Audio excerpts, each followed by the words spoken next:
நண்பர்களே, திமுக அப்படின்னாலே அது கபட நாடக கட்சி தான்.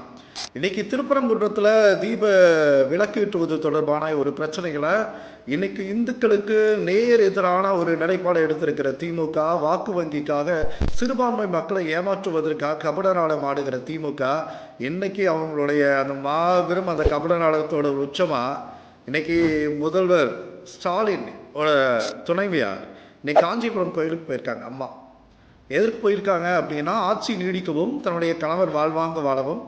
ஏகாம்பரநாதர் கோயிலில் யானைக்கு பூஜை, ஒட்டகத்திற்கு பூஜை அப்படின்னு சொல்லி ஜோதிடர்கள் பரிகாரம் சொல்ல இன்னைக்கு மலர் தூவி ஒட்டகங்களுக்கு பூஜை செய்கிற ஒரு மகத்தான பணியை செய்திருக்காங்க. தன்னுடைய கணவர் இந்துக்களுக்கு எதிரான நிலைப்பாட்டில் வாக்குகளை கவருவதற்கு, இஸ்லாமிய பெருமக்களை ஏமாற்றுவதற்கு கபட நாடகம் ஆடுறாங்கன்னா, இங்கே அப்படியே உள்டாவா அம்மா இங்கே ஒட்டக பூஜை, யானை பூஜை அப்படின்னு சொல்லி அத்தனை பூஜையும் ஜோதிடர்கள் என்னென்ன பரிகாரம் சொல்கிறாங்களோ ஒன்றும் விடாமல் துர்கா ஸ்டாலின் செஞ்சுட்டு இருக்காங்க. நான் கேட்குறேன், ஏன் இந்த கபட நாடகம்? ஒரு உண்மையாகவே உங்களால் இருக்கவே முடியாதா?